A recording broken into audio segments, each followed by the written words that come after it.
All right, we're here on a very special Pandemic Baseball Book Club Happy Hour edition. And I'm Brad Balukjian, and I'm here with Anika Orrock. And we have beverages in hand. I'm appropriately drinking Corona. And what do you got, Anika? I wish it was a Corona, because that would have been really clever. But I just have Bruce Bochy's head. But I made myself a little concoction, which I feel like if you can have an immune cocktail, that's what it is. It's got ginger, coconut sugar, turmeric, and a little dash of cinnamon. Any alcohol? I made a little syrup. Yeah, just whipped cream, sprinkles. No, I made like a little simple syrup with all of that. And now it has tequila and soda water. Oh, there we go. There's the It's pretty good.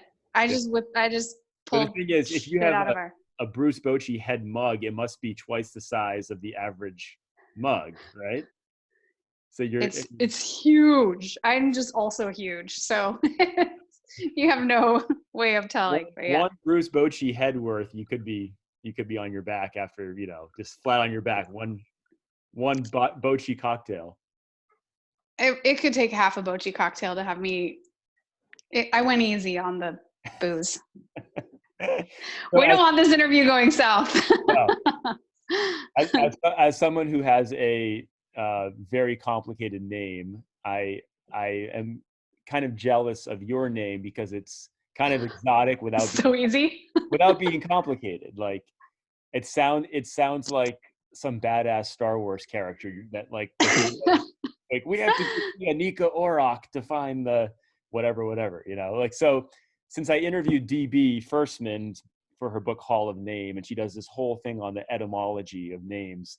Do you know anything about your name, like first or last? I do. Well, first of all, you'd be amazed how readily people will complicate it. It seems simple, but I've heard everything. People want my name to be, they've literally added letters and syllables to what's in front of them numerous times. But let's see, my last name is Scottish, and apparently it literally was, we originated from a seaside village where the people were like quarry people. Nice. So this is pretty obvious. We were not like cool musicians at any point. And then my first name, the pronunciation, I guess technically it could be like Swedish. It's a common name in a bunch of different cultures. Like it's Sanskrit, a very common African or African American name. Like right. Yeah. So I've surprised a few people who just had an image in their head, I guess. I don't know. Right. But my dad is a songwriter and a musician, and he just he wrote a song about some imaginary girl named Anika when my mom was pregnant, and she heard him playing it out on the patio, and she's like, wait, what was that name? And he's like, I don't know, it just needed something to rhyme with something. I guess. I feel like the Orrock family Trivial Pursuit is really dominant in the arts and humanities side, because your grandfather was a newspaper columnist, and now your father is a musician. You are a writer and a cartoonist and an artist. But do you guys suck in science? Like, we just get destroyed? That's so funny you bring up Trivial Pursuit, because that was something we played a lot. My grandfather actually, he tried out for Jeopardy. He was like a walking library, not even encyclopedia. Like he would pull stuff out and you'd be like, why do you know that? But by the science. Way, do you think kids even know when you make that reference now, what an encyclopedia is? Right? They probably no, and they probably don't even know what Trivial Pursuit is. Right. What are you in pursuit of? It's Google. We apologize to any listeners who are under the age of 40 right now. Trivial Pursuit is a board game, and you ask each other trivia questions. You fill out a little pie. It's really fun. Yeah, but geography and science, forget it. History is great. Geography and science, we can never team up on that. Right. No. Right. Those are probably the two categories that you are very good in, right? Like that's what you do? Right. Geography and science, right? Exactly. Yes, that's exactly right. All right, let's get into... We could own a trivia competition. let's get into the book. I'm just going to read the whole title: The Incredible Women of the All-American Girls Professional Baseball League. And it came out about a month ago. It's from Chronicle Books here in the Bay Area. It's fantastic. I've read it. So to start, I often say that writing a nonfiction book is like writing two books in one, because you have to do all the research and get all the material and make sure everything is properly quoted and cited and everything. And you have to write it in a compelling way so that the reader is engaged. I feel like you have three books in one, because you have to do all of that I just said. Plus, like, half of your book is, or the driving force of your book is illustrations. So now you have all the art in here as well. So this is like an amazing accomplishment in multiple ways. I want us to start by going to the end, so to speak. And so your book is about the history of the Women's Baseball League from 1943 to 54. It was popularized by a league of their own. That's often people's reference point for it. But I like that you go way beyond that movie, and you have sort of this oral history from all these interviews you do with the former players, and you kind of in a chronological way tell the story of the league. And it, of course, backdropped with all these wonderful drawings that I could never even, it's artistic skill is just amazing, and it's something that I never have any hope to approach. So I'm just in awe of someone that can do both the writing and the drawing. But you kind of bring up this point, and I want to start by talking about now, which is, I feel like, and you bring this up in the afterword, it's kind of stunning that there hasn't been another version of this. This league that folded in 1954, which was clearly very popular even after World War II ended and Major League Baseball resumed, you didn't have another women's baseball league emerge. And you kind of go into that a little bit. So I want you to just, if you can talk a little bit about why that is, and if you think, if there was a ground up movement for women's baseball, not softball, if it could take hold in 2020. Okay, well, starting with the first part, well, I guess that's sort of a three-parter. One is just, it's kind of crazy that nothing has happened, particularly because women's sports in general, we're still, you look at women's soccer and things like that, it's not like every other sport has become, there's no even playing field, but just the development of all these other women's sports, it's so weird that baseball, of all things, which is like such an American sport, you would think it would be like the first thing to catch on. And what's crazy is that it was, but then it stopped.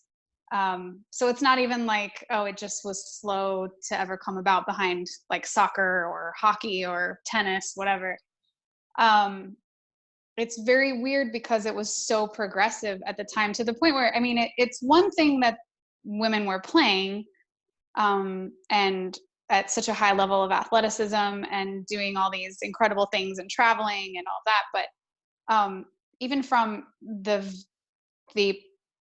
men that were behind it, like the progressive thinking, even from a business standpoint, that these businessmen invested so much money, Wrigley investing, bankrolling the whole thing to start. But from there, even when he sold it, just the amount of money that went behind trying to make it even an international sport. Like when they went to Cuba, it wasn't to escape anything, it was to expand. And that was the intention anyway. And they did several and winter tours. You say in the book that they drew like 50,000 people. They drew huge crowds. They drew more than the Dodgers did. But they had also just, timing may or may not have had something to do with that. The Cuban pennant race had just finished, and they had like a historic, their own pennant race. And then the Dodgers came to town, and it just kind of flopped, and other teams weren't wanting to come play because of Jackie Robinson. And so their whole thing kind of kind of crumbled, and then the women came in, but it was a huge deal. And I think, like in the US, maybe a novelty at first, but then people realized like, holy shit. And there was, Yeah. we're not on network television. Yeah. It's pretty incredible everything that went behind it to try to make it a legit sport, even after the war had ended, which by the time they went to Cuba, it had been ended by almost 2 years. But as far as now, I think a lot of it can be traced to Title IX and the fact that people were still not ready to just go ahead and like, okay, and so it pretty much starts with Little League, where and I described that in the afterword, that, there was a bunch of lawsuits that sort of forced them to accept girls into Little League, but instead of accepting them, they just kind of created softball to the side.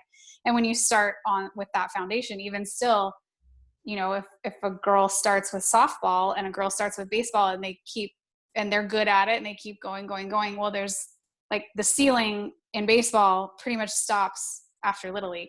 They can fight their way into high school and they can fight their way into college, playing with boys and with men the whole time, and basically having to be better than men, because to even convince anybody that they're capable.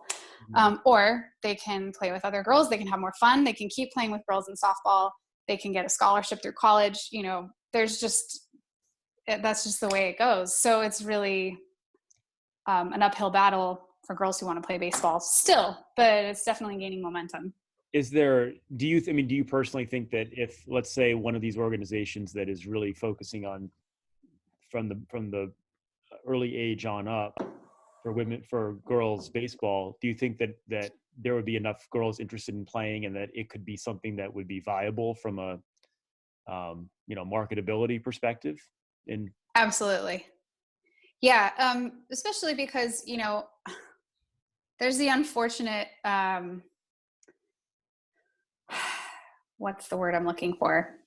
It's unfortunate that, like, say something like the NBA, there's always a struggle of watchability. And there are people who are so used to this, like, this level of like NBA, and then the sponsorships and the action and the advertisements and everything about it is like so elevated that people who are not willing to actually sit and watch a game just automatically assume it's not nearly as good or as entertaining. But if you actually sit and watch a game, which I did when I was working on the book 2018, the Women's World Cup was happening and they were streaming and covering some games, and I threw them on and I was like, damn, not just like, oh, I'm impressed they're good. But what I loved about it was that it's kind of like the difference between watching college football and NFL, or I don't know, there's something about it where it's like, there's no crazy delays, and like just the strategy was so much more fun. It was sort of like a bare bones baseball in a good way, like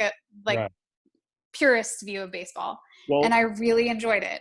If we talk about watchability, we talk about what was different about this league. I read in your book that games were an hour and 20 minutes. Yeah. Hour and 30 minutes. I mean, in your research, is there any existing footage of games? There is. Yeah. But I don't know that there are any complete games. There's like home movie reels of sections of game, segments of games, which is funny because they're like, like the 8mm. It's fun to watch, but it's definitely like old home movie style. There's great footage. And you can tell, but I think a lot of the time that people were filming was like, it's not like pulling out your phone now. So it was definitely more planned. So some of it was theatrical or staged, or, for like a movie reel. And then like home movie style, I think a lot of it was during practice. I don't know that there's a whole lot of game footage. I think there's some. Right. You can tell that they're amazing, but it's hard to get a gauge. In this league, you had these strange things like, Sign of the Times. You had a chaperone assigned to each team. You had these insane, stifling, sexist rules that the women had to conform to. They had to wear skirts in public. They had to play in skirts. They had to wear makeup. what was your personal feeling on that whole femininity being required from that era in baseball? I mean, that they had to do all that. Well, before I knew anything, I guess I just thought, like kind of eye roll, like, well, of course they did. That's, I don't know that I was ever like overwhelmingly offended on their behalf, because you have the context of like, well, it was the 1940s and everything was different. When But you talked to players, did they say that they were offended at the time? no, that's what was interesting, is that the more I researched, the more I felt not defensive of the decision, but just there are a lot of people now, particularly women, who have commented, and some have even been offended by the book. Like these women were oppressed by this, like having to wear skirts, and you're just like kind of making light of it with these illustrations. And I understand. Yeah. You're like celebrating it basically. I understand that perspective, but what I'm hoping comes through in the book too, is that every woman that I interviewed, it didn't really occur to them. It wasn't even a thing, because they had nothing to compare it to. They didn't have the experience and the filters that we have now to think of it as being like archaic. It was just like, well, yeah, every woman wears skirts, and if you wear pants, there are circumstances, and femininity being just a way that was just gender roles at the time, really. But also the acceptability of something like that at that time. There was just such a fear of masculinization of women during the war, because women were finally able to serve in some capacity, and gender roles were changing in general. Women were working in factories, and there was just this sort of like paranoia. And if it was going to work at all, if you were going to sell people on women playing baseball, it would have to be extra feminine, like beyond what anybody would expect. And a lot of these women, the only thing they ever commented on was like how impractical it was, the injuries and sliding in a skirt and like going for a ground ball and your skirt gets in your face, and it's like totally impractical. But none of them ever looked at it the way we might now. And in fact, a lot of them have said, look, it was either that or go. There's even a quote in the book, I think, that says, you either wear the skirt or you go home. And I sure as heck wasn't about to go home. Like this opportunity was something that was like inconceivable for these women when they were girls growing up. It was like a dream for some of them to play baseball, and they just knew they never would be able to. And then suddenly they were able to. It's like a skirt and lipstick was not going to be the thing that kept them from doing that. And they were getting paid really well. Right. So, and there's all kinds of, there's a ripple effect because of it. They made enough money to have access to higher education and go on to do all these incredible things. So that limitation was actually what helped facilitate it. And that's something that I would hope people understand. It doesn't mean it should happen. It doesn't mean it like excuses certain things, but if you consider the time, it's pretty progressive. I'm always interested in the decline of things, right? Like in the end of a career, why something declines or ends, and sort of, I think it's a more interesting topic in some ways than the ascent.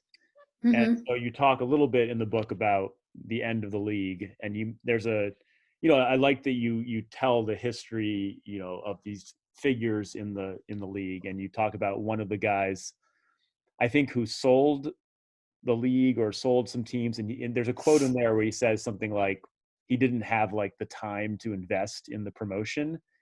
So maybe you can talk about that, and also if that person did have the time, do you think it could have gone on longer? That's a really good question. And, I guess with the decline of anything, there's usually multiple factors at play, especially if it's something that's good or has momentum. You touched on that a lot in your book. My whole book is kind of about decline in some ways. But it's oddly uplifting. I don't know. I think there are a lot of factors and that was a big one, because when Wrigley started the league, it was all about sell. He was a really good salesman, and he had a great designer and ad guy behind him. And, he was just all about publicizing things, and he was really, really good at it. And that helped sell the league. And then his primary advertisement guy was the one that took over. So he obviously had the know-how. When he couldn't do it anymore, he sold it to the local businessmen in the cities where the teams were. And then it just kind of,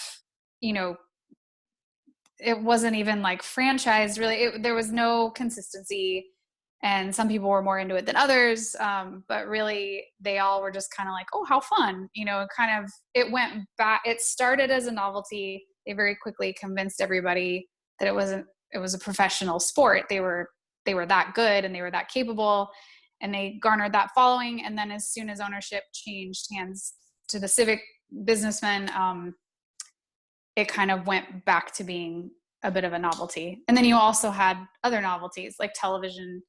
And there was no gas rationing anymore after the war, so people could just drive anywhere. And you made a really good point. I think almost like a larger societal commentary about how, in a way, the post-World War II 1950s kind of set things back in a social progressive sense. Yeah. And that may have been part of the decline of the league, but maybe you can elaborate on that. Yeah. I think it was a big part of the decline. I mean, you had all these other elements at play, the freeway system, cars, no gas, all those things that kept people away from going. And then when there were no reminders, like a lot of these admin didn't take advantage of things like billboards on the highways or commercials on the television or televising games, which they could have, using the mediums as they were changing. They didn't use any of that. But what all of the media was focusing on was like, okay, the war's over, everyone back to your places. Go home, get pregnant, have your kids.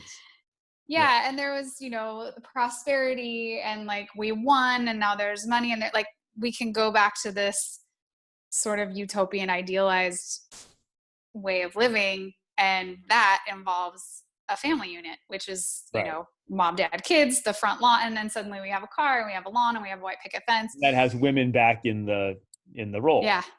Yeah.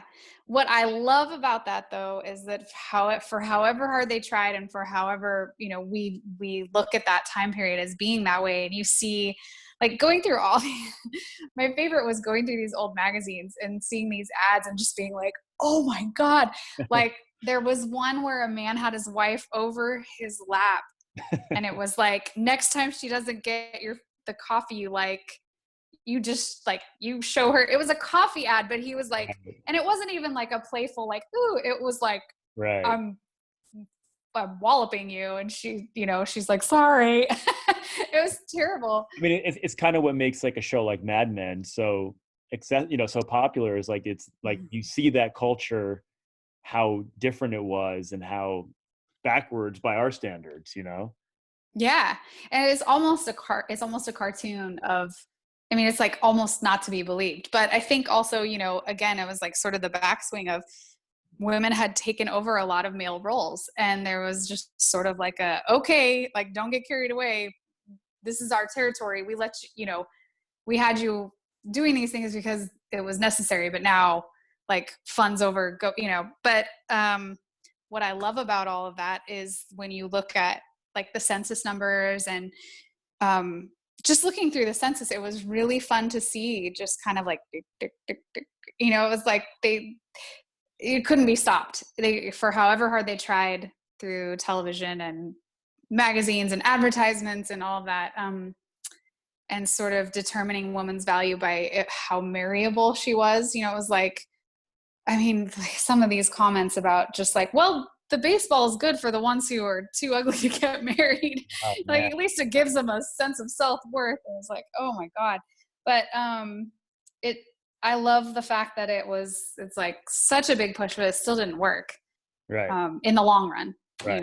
I mean, I think it probably set things way back. Like, we're still, but it's interesting because it kind of happens with everything. You look at like Obama being elected and the way things were going in terms of race in this country, and then where we are now. It's like, I just watched the most incredible thing that I would have loved to have seen live, Tony Stone, the musical that was being put on by ACT in San Francisco.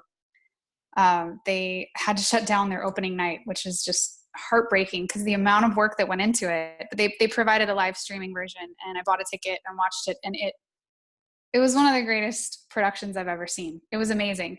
But some of the themes that they were talking about when it came to race, it was just like, wow, here we are. That was in the 50s. And you could read the same thing in the newspaper right now.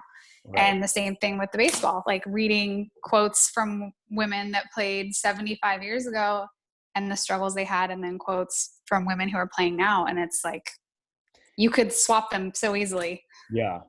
You have a nice mix of quotes from the women who you interviewed and who played, but you've also got like these historical quotes from the media at the time. Is that all from, you just did a ton of research into newspapers and media? Yeah. Yeah. Is your head like buried in microfilm? Nobody knows what that is, Brad. I'm just kidding. Yeah, you're right. Thank goodness for a little site called Newspaperscom. Yes. That blows my mind. I don't know who's behind that or what they're doing or how. I'm blown away. I'm blown away that like a weird little newspaper from like North Dakota in the 30s, you can read the whole thing. That is amazing to me. And then someone's actually sitting there like scanning page after page. I hope they're getting paid very well. And I apologize if anyone who works there is watching this, because I will say I took advantage of a few free trials. Oh, hey, I'm a paid subscriber, Anika. I did pay. I did 2 free trials, and then I was like, you can use my login if I can have your Netflix. Yes, okay. Not watching Tiger King. I'm boycotting. Just because everyone else is. What? I'll watch it 5 years. That's what I do. I watch things 5 years later. Like I watched Breaking Bad like a year ago. Yeah. Oh, see, I still haven't seen Breaking Bad. I watched Lost like way after, and I remember talking to somebody about it, and I was like, what's the fog? And they're like, you don't, where are you? And they're like, I'm in season 1. Lost is my favorite show of all time. I mean, and I watched it years later. Yeah. How did you feel about seasons? Multiple seasons. We'll talk about that later. Okay, let's get back on topic here. Okay, so you're good. That's good. So, I wanted to ask you, like, I thought it was interesting that the vision that Wrigley had for this league was very much confined to the Midwest and these towns that are, I mean, you have the towns in here like Rockford and is it Fort Wayne and South Bend and Grand Rapids? Like, do you think this league would have worked on the East Coast or the West Coast? That's a good question. I think it would have, maybe after the war. I think it had a lot of potential to expand through the whole country for sure. I think did they try to expand? Like, did they look into those markets? I don't know. I don't know. I never found anything about that in my research. I think what probably happened is it started in those towns because that's where the concentration of war factories were, like high concentration of workers working in wartime production factories. And Wrigley figured they needed they needed access to it for leisure and whatever. And probably because it was closer to him. They're kind of all in proximity of Chicago. I think there was probably an intention to expand at some point, but it's like it peaked maybe right after the war. And then right about the time they could have started, because they were playing exhibition, like their minor leagues, so to speak, were 2 teams that played exhibition games all over the country. I mean, every state. It was really fun to find newspaper articles from like Ogden, Utah, random places where it was a big deal that they were coming through. That's how they would also recruit talent. But so they were making a name for themselves all over the country, and Canada also. But I think probably right around the time that maybe they would have done that, it required the financial backing and probably a unified something. When you have like businessmen in local towns running it, they have no interest in expanding beyond their own town. Yeah. So I think any opportunity for that to have happened kind of died probably right around the time that it changed hands. Right. It's too bad.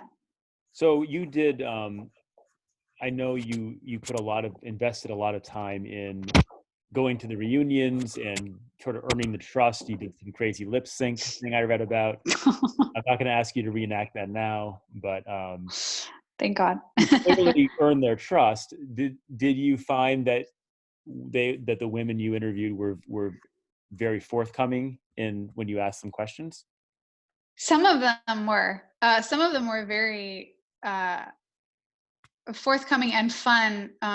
Surprisingly, like the first reunion I went to, one of the most fun interviews I had was just there are two women that are like best friends still to this day, and they're just so fun to watch and listen to. They're hilarious. They just bounce off each other and banter and go back and forth with stories. And so I interviewed them together in the hotel bar. I just put down my phone and put on the recorder, and I don't even know how many questions I asked, but not many. And I just let it go, and they just told stories. And you remember on this, and remember, Crown Royal flowing. That wasn't that. I think that was just some red wine and beer. But the Crown Royal, that was something. I didn't get back to my Airbnb until like 3 a.m. and I was with like at least a dozen women over 80 doing shots of Crown. I will never forget that night. That was incredible.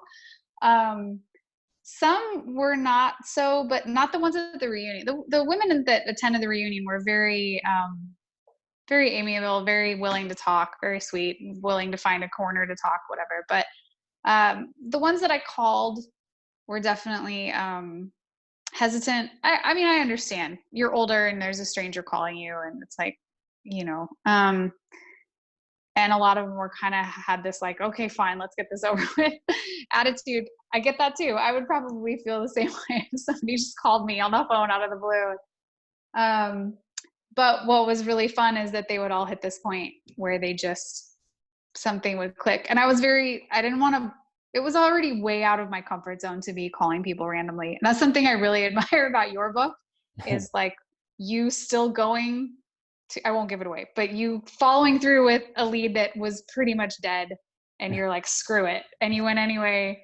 And the lengths you went to, I was like, I would have been like, it's okay, it's fine. You don't have to talk to me. I'm just,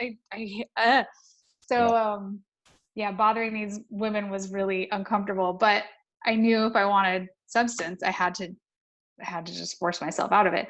So I would tell them, we can hang up anytime you want, but I just want to ask you some questions. And then we would kind of gently get to a point where something clicked and they would start into a story and it would just, I think, can't get them off the phone, right?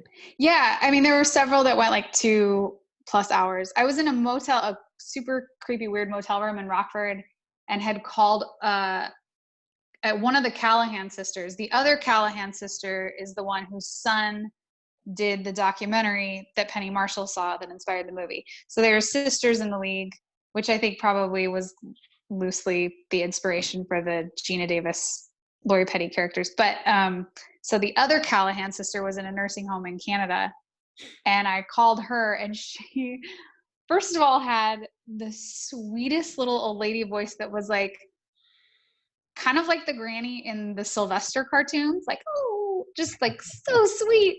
And she was such a sweetheart, and so just, man, she was just the best. But she started going, and it kind of turned into a conversation. And yeah, it was 2 hours and 40 something minutes.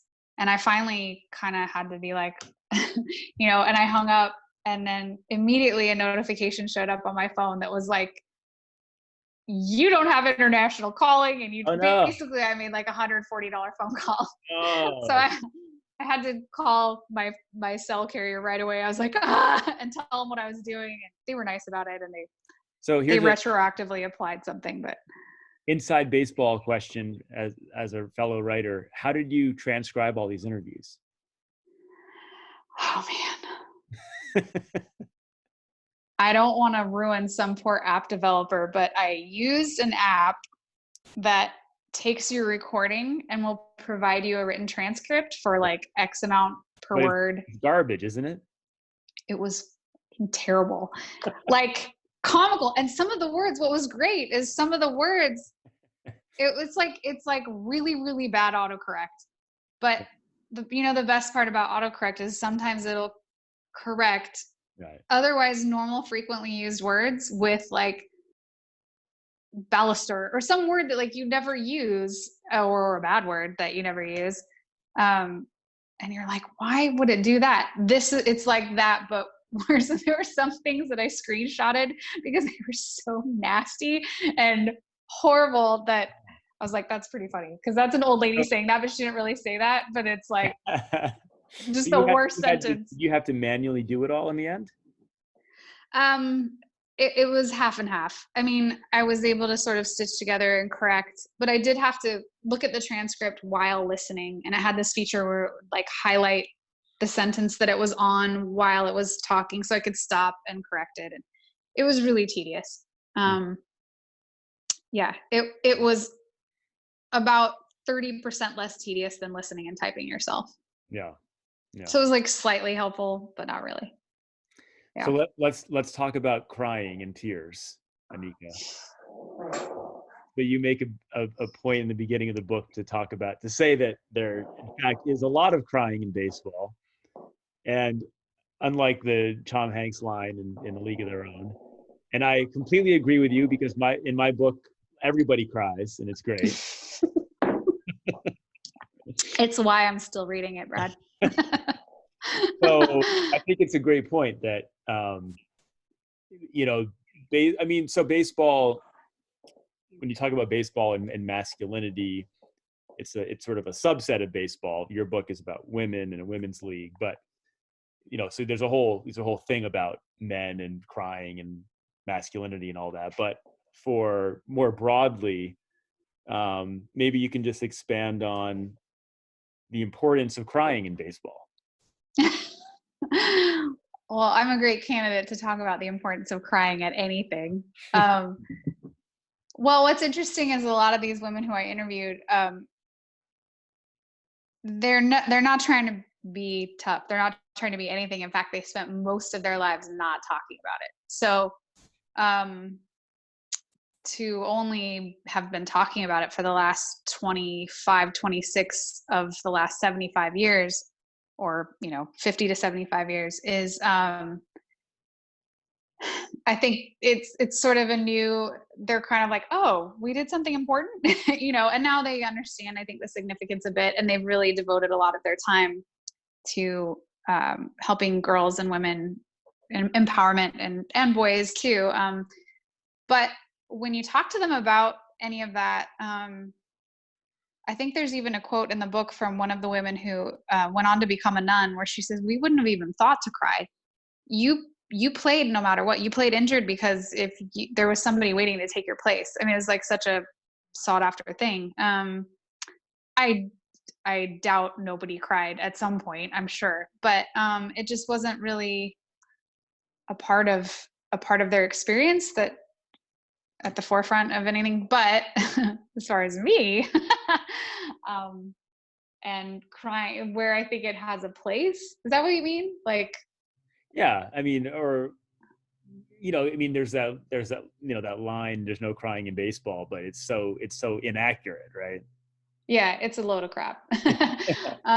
What's funny is I'm also reading another member of our club's book, The Cactus League by Emily Nemens. Right. And I was walking the other day, and there's a line where she says that something about that line, there's no crying in baseball. It's a nice sentiment, but it's horseshit, or something like that. Where I was like, oh my God, yay. Exactly. But it's just so I don't know anybody who has been a fan longer than a few years, and I hope there are new fans of baseball, but I feel like it's one of those things, like, I don't know anybody right now who's like, this is interesting, I'm going to watch this. There's so much sentiment attached. There's a lot of sentimentality and nostalgia. Right. A lot of emotion. If you've been invested in a team, I cried during the 2010 World Series. I mean, I'm a Giants fan. But not 12 or 14, because you got spoiled and cocky. Is that a personal attack? And by you, I mean all Giants fans. I'll admit, 2012 was not fun. I didn't think that was fun. Nobody wants to sweep. I don't care what anybody says. You don't want to sweep a World Series. That's not fun. That's just not fun. The lead up was fun. Anyway, it doesn't matter. But the point is, like, there's a lot of emotion. If you were a Cubs fan, you know, like when that and you're thinking about all the people, like I was just, all I could think was, man, my grandpa would be loving this, and he, you know, right, wasn't there.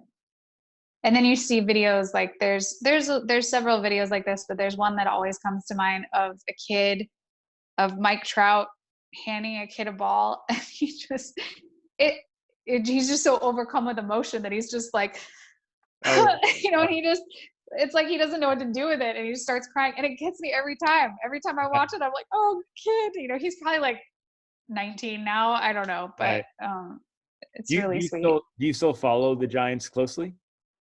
I do. Yeah, there's not a whole lot going on right now. But you like when they're playing, you track, you know, the players and everything.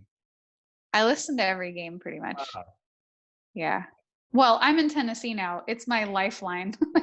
Yeah. I mean, I did anyway when I lived in the Bay Area, and you know, I work in an art studio by myself most of the time, so it really it's perfect for what I do, because most of what I'm doing is baseball illustration. So it's kind of like the perfect meditative, inspiring soundtrack to what I'm doing. So I want to ask you about pictures for a minute, because again, I have negative artistic talent, and so I just want to like just take a single picture in here. Let me see, like this. Okay. How long? First of all, this is how naive I like. Do you draw this on like paper, and then it's like, is this a computer? How do you even make this? And then how long does like one of these take? It really depends on the drawing. That one, I don't want to tell you how long that one took. Let's just say I had to keep a pace. So some got more attention than others. And it's funny you picked that, because it's like one of my least favorites. It's okay. That one didn't take long. That was probably like, you know, a half hour. No, but okay. But the fact that you can do that in half an hour is like. Okay, but if you show that to somebody who knows what they're doing, they'd be like, yeah, it's about a half hour. and what are you using to do this? Well, a lot of times I will draw on paper and I'll scan, or it just depends on the project. If I'm doing like a commission, is it like a pencil? Is it pen? I don't see. This is how I don't even know that. Like, what's your medium? That one is all, the whole, and the entire book was illustrated on my iPad from beginning to end. Wait, so there was no. It's all computerized. Mm-hmm. But like an actual tool, like a hand tool. There's an Apple Pencil. It's like a Bluetooth pencil or pen. You're blowing my mind right now. Well, and it's funny because I got myself this like big, fancy, expensive, it's called a Cintiq, which is you hook it up to your computer and it has the same capabilities. You can draw on it. And Photoshop is kind of superior to any sort of tablet app as far as illustration goes. And that was the original plan. But I had gotten so used to drawing on my iPad that it was really difficult to switch back and forth, because an iPad, you can use your hand and flip like you would a piece of paper, and you can zoom in and out. And there's all these features that it's just so convenient. And there's like a little back button if you mess up. Photoshop and the thing I was using, there's key commands for doing certain things. And then if you don't know the key command, you have to go to the tool and select the tool. Excuse me. Tequila burp. And then there's no touch capability. So if you want to rotate it, you have to use the rotate tool. And considering how much work I had ahead of me and the amount of time I had to do it, like I started with thumbnail sketches, and then I did full-size sketches. But from the time I did full-size sketches to completed illustrations, I had less than 3 months to turn sketches into illustrations. So I was sort of like at a loss, but this app, if you work at a high enough resolution, when you work at a higher pixel resolution, you get fewer layers to work with.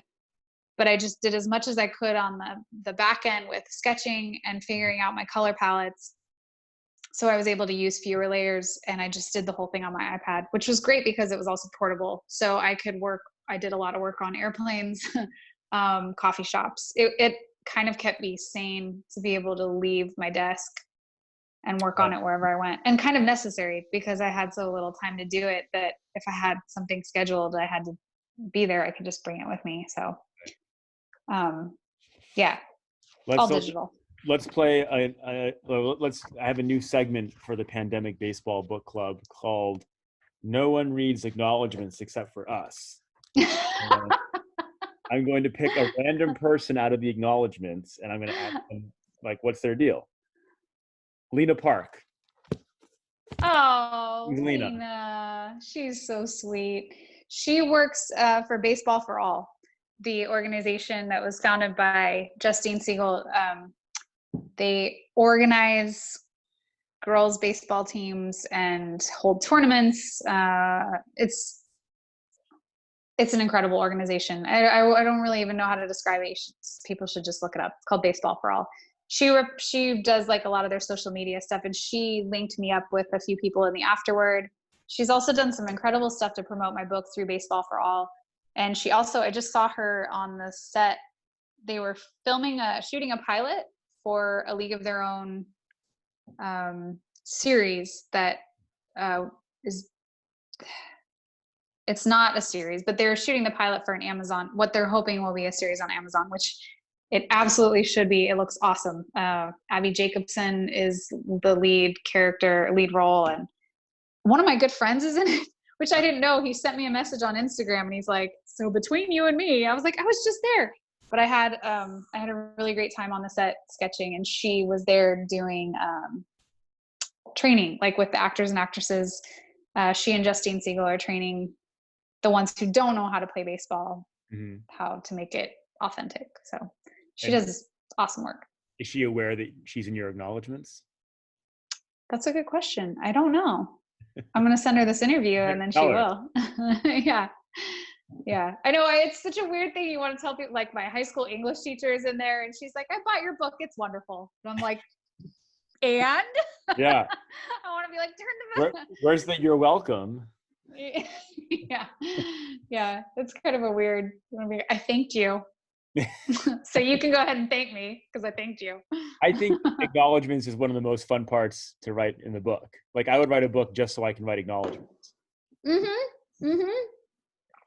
Yeah, and actually they had to extend my page spread because page spreads work in X amount of numbers, and if they were going to jump from like 113 to 114, they had to jump to like 126 or so, whatever that is. So I handed them acknowledgements and they're like, so we're going to have to make 160 pages. So we need something to fill. And that's where the pictures came from. Your font is already like size 6. So yeah, my book is the only one that needs to come with a magnifying glass for the acknowledgements. PBBC is also like that, which is just like tiny. Oh, really? I like that personally. I like to, because it reminds me of looking at the backs of baseball cards, the tiny little. Oh, yeah. Okay. Yeah. So last question.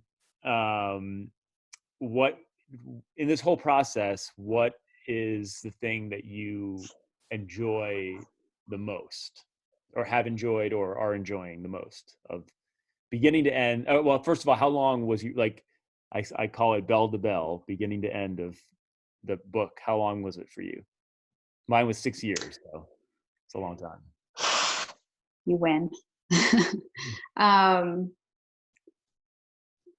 Okay, well, where does the bell start? Does it start when you pitch it, or does it start when they call you, or when you sign the contract? You're first doing the idea or starting to research it. Okay, well, that part came before I had the book idea. I just started researching it because I was compelled to find stories of women in baseball, and I found some great stories, and I just started illustrating them for fun, and also to add content to this self-published little book of illustrations that I had done.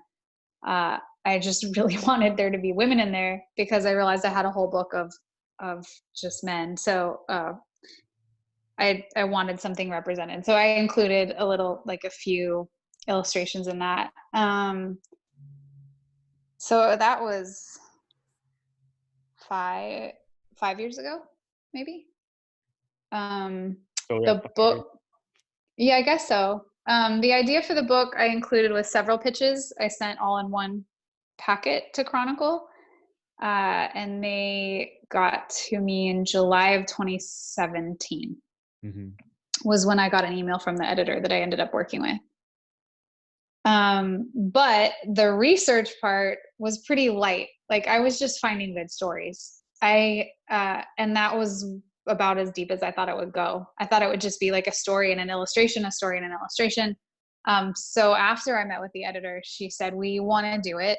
But there's still, I think from your perspective, you're thinking of it from somebody who knows, and there's so many people who've never seen A League of Their Own. There's like a whole new generation that don't know about this. Right. So we want to do it, but we want it to be like the whole thing. Right. And of course I was like, okay. Yeah. And then I remember saying, who's going to write it? Right. And she's like, well, you. And I was like, okay. And then I had like a full on panic attack, but, so the level of research, like the diving below just fun stories, that didn't start until late 2017. And I had to cram a lot in. most enjoyable aspect of this entire thing.